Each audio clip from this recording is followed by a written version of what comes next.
Bulletin లో మరో breaking news చూస్తున్నాం. తెలంగాణ రాష్ట్రాన్ని చలిపులి వణికిస్తోంది. రోజు రోజుకు ఉష్ణోగ్రతలు పడిపోతుండటంతో ప్రజలు గజగజలాడుతున్నారు. సంగారెడ్డి జిల్లా కోహిర్లో మంగళవారం అత్యల్పంగా 7.4 డిగ్రీల ఉష్ణోగ్రత నమోదైంది. చాలా ప్రాంతాల్లో ఉష్ణోగ్రతలు సింగిల్ డిజిట్ కు పడిపోవడంతో జనజీవనంపై తీవ్ర ప్రభావం పడుతోంది. మరో 2 రోజుల పాటు ఇదే పరిస్థితి కొనసాగుతుందని వాతావరణ శాఖ హెచ్చరించింది.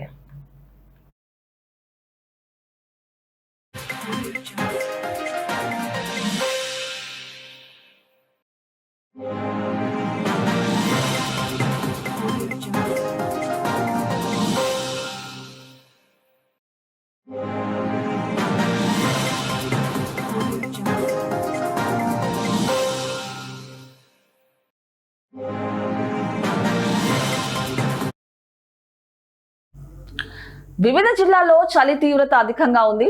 ఆసిఫాబాద్ జిల్లా సిర్పూర్లో 7.9 డిగ్రీలు, ఉమ్మడి మెదక్ జిల్లాలో 11 ప్రాంతాల్లో సింగిల్ డిజిట్ ఉష్ణోగ్రతలు నమోదయ్యాయి. హైదరాబాద్ శివారు ప్రాంతాలైన షేర్లింగంపల్లిలో 10, మల్కాజ్గిరిలో 10.8 డిగ్రీల కనిష్ట ఉష్ణోగ్రతలు రికార్డయ్యాయి. ఉదయం 9 గంటల వరకు కూడా చలి తగ్గకపోవడం, సాయంత్రం 5 గంటల నుంచే శీతల గాలులు వీస్తుండటంతో ప్రజలు ఇబ్బందులు పడుతున్నారు. ఉదయం వేళ రహదారులను దట్టమైన పొగమంచు కప్పేస్తోంది.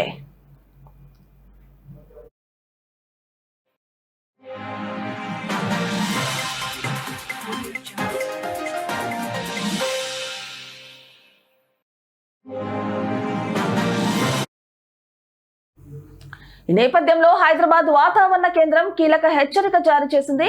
ఈ నెల 18 నుంచి రాష్ట్రంలో రాత్రి ఉష్ణోగ్రతలు మరింత తగ్గనున్నాయని తెలిపింది. 7 జిల్లాల మినహా మిగిలిన అన్ని జిల్లాలకు ఆరెంజ్ అలర్ట్ ప్రకటించింది.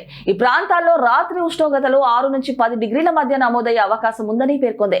ముఖ్యంగా మంచిర్యాల, ఆసిఫాబాద్, జయశంకర్ భూపాలపల్లి జిల్లాలో ఎముకలు కొరికే చలి ఉంటుందని ప్రజలు అప్రమత్తంగా ఉండాలని అధికారులు సూచించారు.